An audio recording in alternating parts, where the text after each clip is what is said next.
তার যা কিছু ভরসা, আশা, বিশ্বাস সব কিন্তু তোদের উপর। তিনি বিশ্বাস করতেন এই তোদের বয়সী যারা যারা তরুণ, যারা এই একদম নতুন, ঠাকুর বলতেন নতুন হাঁড়িতে দুধ দই যদি পাতা হয় তাহলে সুবিধা হয়, কেটে যায় না, নষ্ট হয়ে যায় না। তো সেই জন্যে এই নতুন হাঁড়িদের উপর খুব বিশ্বাস স্বামীজির। প্রত্যেক দিন যখন প্রার্থনা হয় তোরা একটা করে স্বামীজির বাণী পাঠ করিস। কেন বলতো?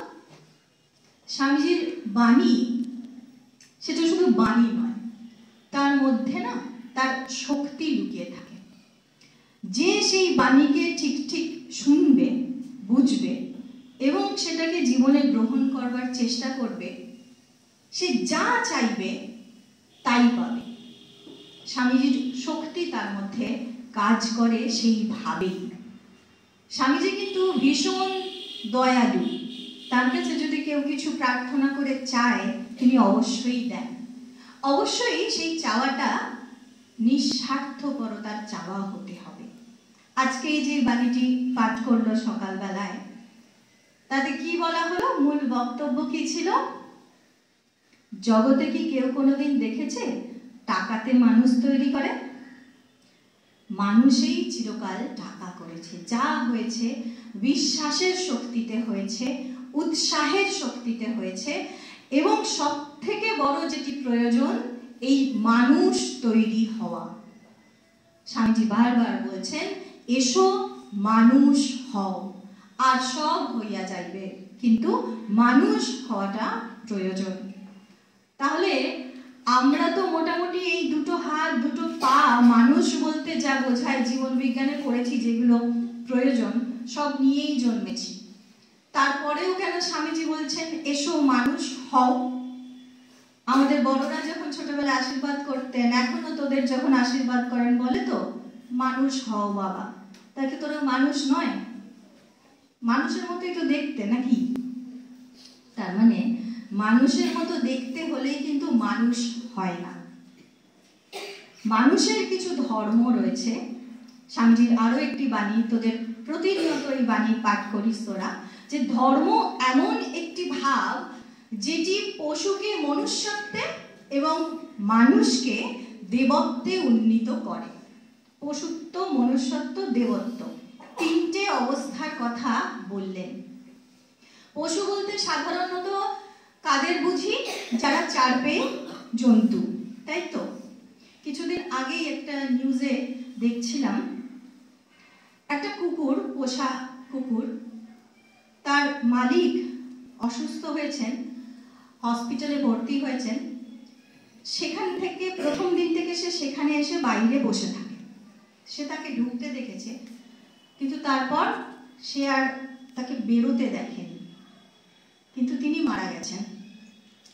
ওই অবলা কুকুরটি তো জানে না, ও কিন্তু ঠিক ওইখানেই, ওই তাকে যখন নিয়ে যাওয়া হয়েছিল মর্গে, লাস্ট ওই পাথওয়েটা ধরে সে গেছে, সেইখানেই সে প্রতিদিন বসে থাকে। তাহলে এই কুকুরটাকে তুই কি বলবি? পশু? তার মধ্যে কিন্তু সেই মনুষ্যত্ব জাগ্রত হয়েছে। হতে পারে ও চারবে, কিন্তু তার মধ্যে সেই ফিলিংস রয়েছে যেটা হয়তো অনেক মানুষেরও নেই। যদি থাকতো তাহলে কি আর বৃদ্ধ বাবা মাকে স্টেশনে ফেলে চলে যেতে পারে? ভুল জায়গায় নামিয়ে দিয়ে নিজে বাড়ি ফিরে যেতে পারে? তারা কি মানুষ? দু পায়ে চলতে ফিরতে পারে? মানুষ কি? মানুষ নয়। তার মানে মানুষের মতো চেহারা হলে মানুষ হয় না, আবার পশুর মতো চেহারা হলেই তাকে পশু বলবো তাও নয়। কিন্তু সেই মানুষই দেবতা হতে পারে। কখন? শ্রী শ্রী মা বলছেন, সংযমে মানুষ দেবতা হয়। মানুষ যদি সংযম করতে শেখে, আমাদের চারপাশে তো অনেক প্রলোভন, এবং সেই প্রলোভনগুলো আমাদেরকে ওই পশুত্বের দিকে টানতেই বেশি চায়। সেই মোহগুলোকে, সেই টানগুলোকে উপেক্ষা করে যখন আমরা ওপরের দিকে উঠতে চেষ্টা করি, ধীরে ধীরে সেটাই কিন্তু দেবত্বে পৌঁছানো। এবং সেই দেবত্ব যাতে আমরা প্রত্যেকে অর্জন করতে পারি। কিছুদিন আগেই কল্পতরু দিবস গেল, তোরা জানিস ঠাকুরের কল্পতরু দিবসের কথা, তিনি আশীর্বাদ করেছিলেন কি, তোমাদের চৈতন্য হোক। চৈতন্য মানে কি? চেতনা, কনসিয়াসনেস। আমরা তো সবাই জেগেই রয়েছি, চেতন রয়েছি, তো তাহলে তারপরেও ঠাকুর কেন বলছেন তোমাদের চৈতন্য হোক? তার মানে ঠিক ঠিক কনসিয়াসনেস যেটাকে বলে সেই জায়গায় আমরা নেই, যাতে সেই জায়গায় পৌঁছাই সেই কারণেই এই আশীর্বাদ, চৈতন্য হোক। তা আমাদের ভিতরে আছে কিন্তু জাগ্রত অবস্থায় নেই, ঘুমন্ত অবস্থায় রয়েছে, সেই চেতনাকে জাগানোর কথা বলছেন। একটা ছোট্ট বলে শেষ করব যে মানুষ হতে গেলে কোন কোন দিকের কথা আমাদেরকে ভাবতে হবে, কাকে মানুষ বলবো। 7টা শীল বলা হচ্ছে, 7 কোয়ালিটিস, যেগুলো থাকলে মানুষকে মানুষ বলা হবে। বলছেন সেই 7টা কোয়ালিটিস: জ্ঞান, শীল, তপ, নীতি, ধর্ম, বিদ্যা, দান। জ্ঞান, শীল, তপ, নীতি, ধর্ম, বিদ্যা, দান। সপ্তশীলে মনুষ্যত্বের জানিহ সন্ধান। এই 7টা কোয়ালিটি যার মধ্যে থাকবে তাকেই আমরা মোটামুটি মানুষ বলতে পারবো। প্রথমে হচ্ছে জ্ঞান। জ্ঞান তো আমরা সকলে অর্জন করবার জন্য স্কুলে ভর্তি টর্তি হয়েছি নাকি? জ্ঞান কিন্তু 2 প্রকারের, একটা হচ্ছে এক্সপ্লিসিট নলেজ যাকে বলে, একটা হচ্ছে ইমপ্লিসিট। ছোটবেলা থেকে প্রাইমারিতে যা কিছু পড়েছিস, প্রত্যেকটা ক্লাসের, প্রত্যেকটা সাবজেক্টের, প্রত্যেকটা বইয়ের পড়া কি মনে আছে? মনে নেই তো। কিছু কিছু হয়তো কবিতা বলতে পারবি, স্মরণ করতে পারবি, কিন্তু মোটামুটি সেই জ্ঞানগুলো নিয়েই পরবর্তী ক্লাসের বা এখন যেই ক্লাসে উঠেছি সেই ক্লাসের পড়াগুলোকে বোঝবার ক্ষমতাটা তৈরি হয়েছে। তার মানে ভেতরে একটা কোথাও সেই জ্ঞানটা অন্যরকম ভাবে তোদেরকে পাল্টেছে, তাই তো? যেটা অভিজ্ঞতার মধ্যে দিয়ে তোরা পরের ক্লাসে বা আরো উঁচু উঁচু ক্লাসে গিয়ে গিয়ে প্রয়োগ করবি, সেটা হচ্ছে ভেতরের জ্ঞান। ঠাকুর না খুব সুন্দর করে কথামৃতে বলছেন, ধর কেউ কোনোদিন ঘি খায়নি, তাকে যদি আমি বোঝাতে যাই যে ঘি কিরকম, কি বলবি? যে ঘি এরকম শিশির মধ্যে থাকে, এরকম অফ হোয়াইট কালারের দেখতে হয়, খুব সুন্দর গন্ধ, গরম ভাতে খেতে খুব ভালো লাগে, তরি তরকারির মধ্যে দিলেও না হেভি টেস্ট হয়। কিন্তু সে তো ঘি খায়নি, সে কি ঠিক ঠিক বুঝতে পারবে ঘিটা কেমন? যে ঘি খেয়েছে সে কিন্তু জানবে যে তার স্মেল কেমন, সেটা ভাতে মেখে খেলে কিরকম ভালো লাগে, বা অনেকের সে কারণে ভালো লাগেও না ঘিয়ের স্মেল। সেটা বললে আবার অন্যরকম বলা হয়ে যাবে, ঘি কার্পেটে সহ্য হয় না। তো যাই হোক, যে খেয়েছে সে কিন্তু জানে যে এটা টেস্ট কিরকম, বা এটা খেলে কি হয়, আমাদের শরীরে এই এই উপকার হয়। সে খেয়েছে, সে বুঝতে পারবে। তো এই যে আমরা ছোট থেকে পড়াশোনা করেছি, করে এই যে সেই উপলব্ধিতে এসেছি, সেই নলেজগুলোকে, সেই ফর্মুলাগুলোকে কাজে লাগিয়ে লাগিয়ে তারপর আমরা আরো আরো বৃহত্তর জ্ঞানের দিকে যাচ্ছি। এইটা হচ্ছে এই বই সংক্রান্ত পড়াশোনা করা, সেটা হচ্ছে আমাদের এই এক্সপ্লিসিট নলেজ, যেটা তুই পড়তে পারবি, লিখতে পারবি, যেটা কাউকে বলতে পারবি, শেয়ার করতে পারবি, সেইটা। আর ইমপ্লিসিট নলেজ কোনটা? যেটা হচ্ছে তুই ঘিটা খেয়েছিস, ঘিটা কেমন সেটা তুই জানিস, কিন্তু যে বন্ধুটা ঘি কোনোদিন খায়নি তাকে তুই বর্ণনা দিতে পারবি, একে দেখাতেও পারবি, কিন্তু তোর ফিলিংসটা বোঝাতে পারবি না যে ঘিটা কিরকম এক্স্যাক্টলি, আর সেও বুঝতে পারবে না। ওইটা হচ্ছে ইমপ্লিসিট নলেজ, যেটা আমাদের উপলব্ধি দিয়ে নিজের ব্যক্তিগত অভিজ্ঞতায় আমরা অর্জন করি। আমাদের জীবনের উদ্দেশ্য হচ্ছে সেই ইমপ্লিসিট নলেজটাকে বেশি করে অর্জন করা, সেই অন্তরের জ্ঞান। তারপর হচ্ছে জ্ঞান, তারপর বললাম কি শীল। শীল মানে হচ্ছে বিহেভিয়ার, গুড বিহেভিয়ার। আমরা সবাই তো চাই যে মানুষ, যে কোনো মানুষের থেকে ভালো ব্যবহার পেতে। খারাপ ব্যবহার পেতে কি কেউ চায়? তো মানুষের থেকে যেই রকম ব্যবহার আশা করবি, মানুষের সঙ্গে সবসময় ঠিক সেই রকমই ব্যবহার করবি। কারণ এই জগৎটা একটা ইকোর মতো চলে। ইকোর গল্প তোদের একদিন বলেছিলাম তো, সেই ছোট্ট বাচ্চার গল্পটা, প্রতিধ্বনির মতো। এটা নিয়ম, তুই জগৎকে যা দিবি সেটাই তোর কাছে ফিরে আসবে। ভালোবাসা দিলে ভালোবাসা, শ্রদ্ধা দিলে শ্রদ্ধা, ঘৃণা দিলে ঘৃণা, যা দিবি তাই ফিরবে। তো সুতরাং তোকে ভেবে চিন্তে দিতে হবে, ভালো ব্যবহার করতে হবে। এবার ভালো ব্যবহারটা কি, সেবা করাটা কি মানুষের? সেবা অনেক সময় কিরকম হয় জানিস তো? একটা গল্প বলছি। একজন পিতা খুব ধনী, তার 3টে ছেলে, বাবার প্রচুর পয়সা তো, খায় দায় ঘুরে বেড়ায়, কোনো ভালো কাজে সে আসে না। তো একদিন বাবা ভাবলো যে আমার 3টে ছেলে, এত সম্পত্তি রয়েছে, কিন্তু এরা তো গুড ফর নাথিং, 3জনে কিছু তো শিখলো না জীবনে। তো খাবার টেবিলে বলেছে যে দেখো, তোমরা যদি মানুষের জন্য কিছু ভাবতে না শেখো, ভালো কিছু ভাবনা না শেখো, ভালো কাজ যদি জীবনে কিছু না শেখো, তাহলে কি হবে তোমাদের? আমি তোমাদেরকে আর এইভাবে পালন পোষণ করতে পারবো না, নিজের পথ দেখো তাহলে। বলছে না না, আমরা নিশ্চয়ই ভালো কাজ করব। বলুন কি ভালো কাজ করতে হবে বাবা? আরে বাবা, ভালো কাজ করা মানে যে সবসময় টাকা পয়সা দিয়েই করতে হবে তা নয়। বাবা বলছে তুমি মানুষকে হেল্প করবে, আশেপাশে যারা আছে তাদেরকে হেল্প করবে। ধরো একজন কেউ রাস্তা পার হতে পারছে না, বয়স্ক মানুষ, তাকে রাস্তা পার করে দেওয়া, সেটাও তো হেল্প। তাহলে আচ্ছা ঠিক আছে, হেল্প করব। কিরকম হেল্প? হলো ঠিক আছে, তোমরা হেল্প করবে যে যার মতো, আমাকে এসে তাহলে কিন্তু খবর দেবে। পরের দিন আবার যখন খেতে বসেছেন, রাত্রিবেলা ডিনার টেবিলে বসে বাবাকে সবাই বলছেন যে আমরা সবাই আজকে সেবা করেছি, খুব ভালো কাজ করেছি। আচ্ছা ঠিক আছে, একে একে শুনি 3জনের সেবা কিরকম। তো প্রথমজন বলছে, রাস্তায় একজন বয়স্ক বৃদ্ধা দাঁড়িয়েছিলেন, আমি তাকে এই পার থেকে ওই পার করে দিয়েছি। বলছে আচ্ছা বাহ, খুব ভালো কাজ করেছো। দ্বিতীয়জন তাকে জিজ্ঞাসা করছে, তুমি কি ভালো কাজ করেছো? আমিও ওই বৃদ্ধাকে এই পার থেকে ওই পারে করেছি। আবার একজন বৃদ্ধা ছিল, হতে পারে বাবা ভাবছেন থাকতে পারে একাধিক বৃদ্ধা, আচ্ছা ঠিক আছে। তৃতীয়জন, তো সে বলছে আমিও একজন বৃদ্ধাকে এই পার থেকে ওই পারে করেছি। তখন বাবা বলছেন 3জন বৃদ্ধা একই সঙ্গে দাঁড়িয়েছিল, ওখানে পার হতে পারছিল না? বলছে না, একজনই বৃদ্ধা ছিল। কে বলেছে 3জন? বলছে তাহলে তোমরা জোয়ান এরকম যুবক, একজন তো যথেষ্ট পার করার জন্য, তোমাদের 3জনকে লাগলো ওই একটা বৃদ্ধাকে পার করতে?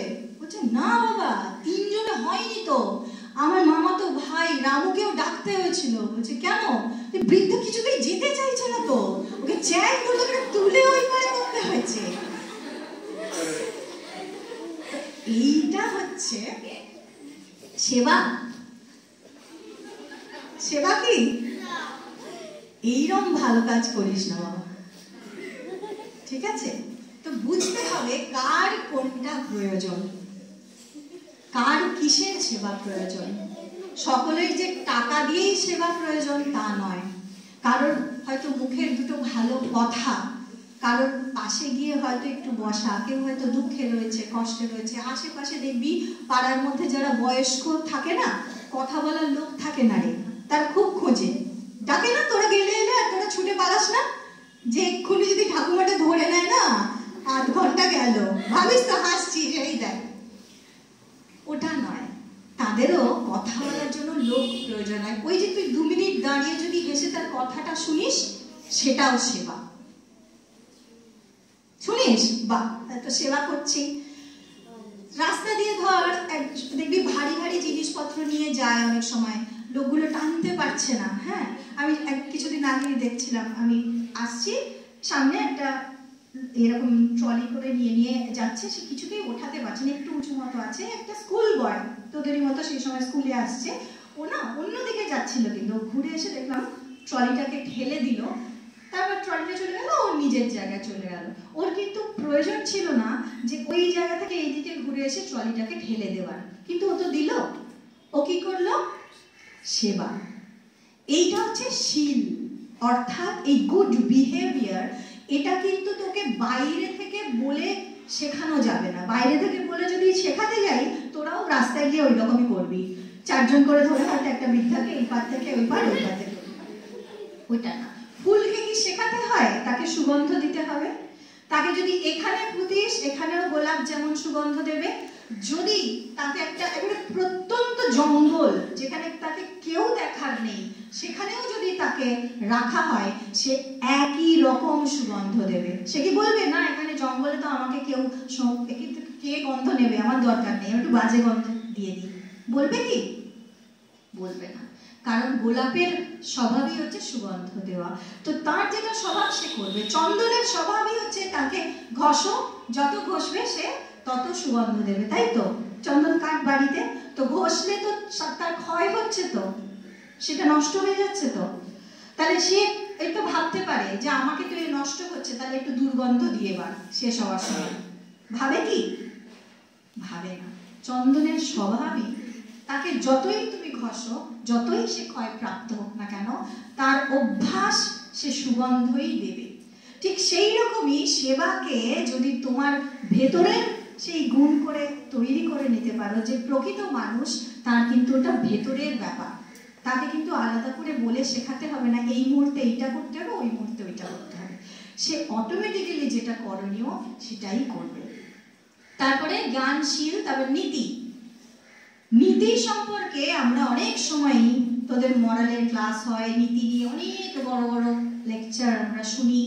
স্বামীজি খুব সিম্পল একটা বুঝিয়ে দিয়েছেন, কোনটা নৈতিক কোনটা অনৈতিক এটা বোঝান। নৈতিক মানে যেটা মরাল, যেটা করণীয়, কর্তব্য আমাদের, আর যেটা অনৈতিক মানে যেটা নীতিসম্মত নয়, যেটা অকর্তব্য, করার নয়। কিভাবে বুঝবো কোনটা আমার করার কোনটা করার নয়? স্বামীজি একেবারে স্পষ্ট করে ফর্মুলা বলে দিয়েছেন, that which is selfish is immoral and that which is unselfish is moral. That which is selfish মানে কি? স্বার্থপর, যেটা, যে কাজের মধ্যে স্বার্থপরতা রয়েছে, that is immoral, সেই কাজই অনৈতিক কাজ, স্বার্থযুক্ত, যাতে আমি আমার ব্যক্তিগত স্বার্থের কথা ভাবছি, সমষ্টির স্বার্থের কথা নয়, সেটাই immoral. and that which is unselfish, যেটা আনসেলফিশ মানে কি? নিঃস্বার্থপর, আমি নিজের স্বার্থের কথা না ভেবে পরার্থে অন্যের জন্য যা করছি সেটাই নৈতিক, সেটাই ভালো কাজ, সেটাকেই বলবো নীতিপরায়ণের কাজ। তো সেইভাবেই সবসময় কোনো কাজ করার আগে ভাববি এর মধ্যে আমি কি আমার ক্ষুদ্র স্বার্থকে কোথাও হলেও জড়িয়ে রেখেছি? যদি থাকে সেটা কিন্তু আমার কর্তব্য নয়। আমাকে সব সময় অন্যের কথা আগে ভাবতে হবে, আগে সবার কথা, তারপর আমি। জ্ঞানশীল, নীতি, তারপর হলো ধর্ম। ধর্ম কি? ধর্ম কি রে? ধর্ম কি বল? কেউ কেউ মন্দিরে যায়, জল ঢালে, পুজো করে, কেউ কেউ চার্চে যায়, গির্জায় যায়, এটাই ধর্ম? তাহলে ধর্ম কি? এটা যখন না বললি তার মানে জানিস ধর্মটা কি? বলতো। আবারও সেই নিঃস্বার্থপরতার কথাই স্বামীজি বলছেন। বলছেন যদি তুমি ঠিক ঠিক নিঃস্বার্থপর হতে পারো তাহলে সারা জীবন কোনো মন্দির, মসজিদ, গির্জায় না গেলেও তুমি প্রকৃত ধার্মিক। আর তুলসীদাসের একটা দোহা রয়েছে, दया धर्म के मूल है, दया धर्म के मूल है, पाप मूल अभिमान, तुलसी दया न छोड़िए जब तक घट में प्राण। दया धर्म के मूल है, धर्मेर मूल की दया, और पापेर मूल की अभिमान। अभिमान माने अहंकार। अहंकार कখন আসে? অহংকারে আমরা অন্ধ হয়ে যাই যখন নিজেকে বড় মনে করি, তখনই অহংকার। আর সেই অহংকার থেকে কিন্তু পাপ করে মানুষে। মানুষ যখনই কোনো পাপ কার্য করে জানবি তার মধ্যে সেই অহংকার এসে তার চেতনাকে ঢেকে দিয়েছে, সেই জন্যই তার দ্বারা পাপ কার্য হয়ে যায়। তাই দয়া ধর্ম কি মূল হ্যায়, পাপ মূল অভিমান, তুলসী दया न छोड़िए जब तक घट में प्राण। এই ঘট মানে এই শরীরে যতক্ষণ প্রাণ রয়েছে দয়া যেন আমরা না ছাড়ি। সেটাকেই সহজ করে স্বামীজি কি বললেন, ওই যে খুব সুন্দর করে ছবির মধ্যে লিখে এনেছে, জীবে প্রেম করে যেই জন সেই জন সেবিছে ঈশ্বর। জীবে দয়া বলছেন না, জীবে দয়া হলে দয়া কাকে করি, যারা আমার থেকে নিচু স্তরে রয়েছে তাকে দয়া করা যায়। কিন্তু প্রেম কাকে করা যায়, যে আমার সমানে সমানে। প্রেম ভালোবাসা সবসময় সমানে সমানে হয়। জীবে প্রেম করে যেই জন সেই জন সেবিছে ঈশ্বর। তোমাকে গিয়ে শিবের মাথায় 1 ঘটি দুধ ঢালতে হবে এমনটা নয়, মন্দিরে গিয়ে 108টা পদ্ম দিতে হবে এমনটা নয়। তুমি যদি তোমার আশেপাশে যে মানুষগুলো রয়েছে তাদের দুঃখ চোখে দেখতে পারো, তাদেরকে সাহায্য করতে পারো, তাহলেই কিন্তু তোমার প্রকৃত পূজা হবে। সাহায্য মানে এই নয় পরীক্ষার হলে পারছে না বলে দিলাম। সাহায্য এই, সে যেন পরীক্ষার হলে আমার মতোই পারে বা আমার থেকেও ভালো। সে যদি পড়াশোনা ফাঁকি দিচ্ছে, বন্ধু যে হবে সে তাকে কনস্ট্যান্ট সচেতন করবে যে এই পড়াশোনা কর, পরীক্ষা আসছে, বোর্ড এক্সাম তোদের এসে যাচ্ছে। হ্যাঁ, তা এইভাবে যে বন্ধু সে কিন্তু সেইভাবে সহায়তা করবে যাকে যেভাবে পারবে। এইটাই হচ্ছে আমাদের ধর্ম মানুষ হিসাবে। আশেপাশের সকলকে নিয়েই আমরা সকলের তরে, সকলে আমরা, প্রত্যেকে আমরা পরের তরে। তারপরে কি বলছিলাম, জ্ঞান, শীল, নীতি, ধর্ম, 4টে হয়ে গেল। এইবার হচ্ছে তপ।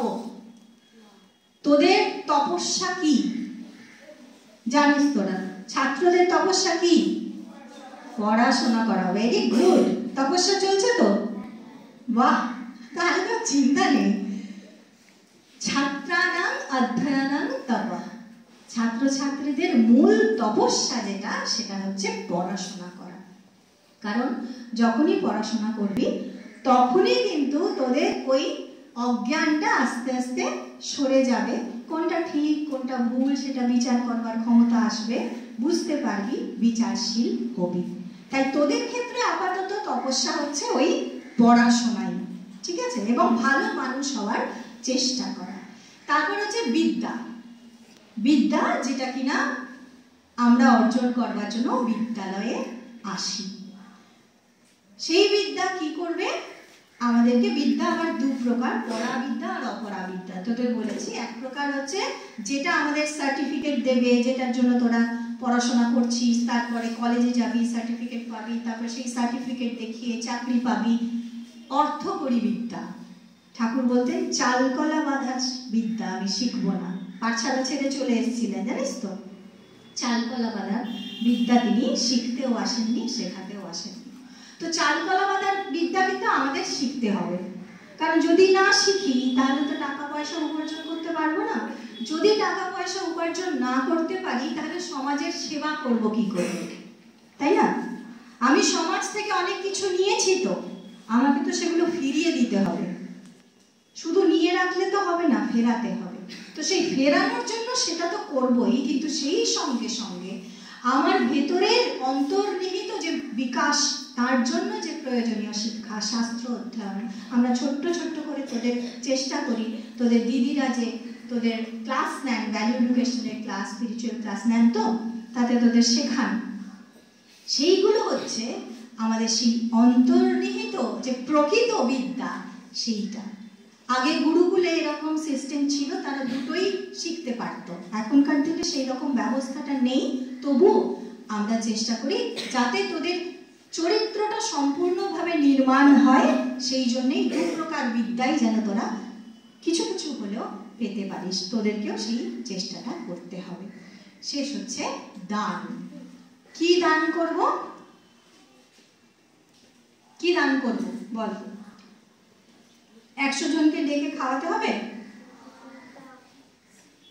কি হবে তাহলে? কি করতে হবে? তোর বন্ধু টিফিন আনেনি, কি করবি? টিফিন খেতে দিবি, তাই তো? তাহলে সবার টিফিনটা ওকেই খাইয়ে ওকে অসুস্থ করবি না তো? ধর কেউ একজন ডায়াবেটিক বাড়িতে এসছে, তাকে হয়তো তুই কি করলি, এক প্লেট মিষ্টি সাজিয়ে দিলি, তা না না আমাকে, আমি তো ভালো মানুষ হতে হবে, বড়দি বলছে আপনাকে খেতেই হবে মিষ্টি, আপনি না শেষ করে কোথায় যাবেন? তাহলে কিন্তু মুশকিল। কার কোনটা প্রয়োজন সেই বুঝে তাকে, অন্নহীন যে যার খাদ্যের প্রয়োজন রয়েছে তাকে অন্নদান। মা বলছে তোমাকে 100 জনকে ডেকে খাওয়াতে হবে এমন নয়, সামনে যদি অভুক্ত একজন থাকে তোমার শেয়ার থেকে 2টো বিস্কিট থাকলে 1টা বিস্কিট তাকে দাও, এইটাও দান। কেউ হয়তো দুঃখে রয়েছে, কষ্টে রয়েছে, তার মাথায় হাত বুলিয়ে তাকে সান্ত্বনা দিলি, 2টো ভালো কথা বললি, তোদের জন্য এটাও কিন্তু এখন দান। এবং বড় যখন হবি তখন যেভাবে প্রকৃত দান করার কথা, যে আর্ত তাকে অন্নদান, যে বিদ্যার জন্য চেষ্টা করছে অথচ অর্জন করতে পারছে না তাকে যেভাবে সাহায্য করা যায়, বিদ্যাদান সব থেকে বড় দান বলা হয়। যার হয়তো জামা কাপড় নেই সেইভাবে তাকে সাহায্য করবি, যাকে যেভাবে পারবি সেইভাবে দান করবি। শ্রী শ্রী মা বলছেন যার আছে সে মাপো আর যার নেই সে জপো। তার মানেটা কি? যার আছে অর্থাৎ যার ধর টাকা পয়সা রয়েছে তাকে কিন্তু টাকা পয়সা দিয়েই দানটা করতে হবে, কারণ তাকে যে টাকা পয়সা ভগবান দিয়েছেন তার ব্যক্তিগত ভোগের জন্য নয়, সেটা কিন্তু সেবার জন্য, তো সেটা তাকে করতে হবে। আর যার টাকা পয়সা নেই তাহলে সে কি মন খারাপ করে ঘরের কোণে বসে থাকবে? তার কি দান করার কিছু নেই? তা কিন্তু নয়, তারও দেওয়ার অনেক কিছু আছে। বলছেন যার নেই সে জপো। জপো কথার অর্থ হচ্ছে প্রার্থনা করো। প্রার্থনা করতে তো আমরা সকলেই পারি, এবং যে প্রার্থনা আন্তরিক হয় ঈশ্বর সেই প্রার্থনা অবশ্যই শোনেন।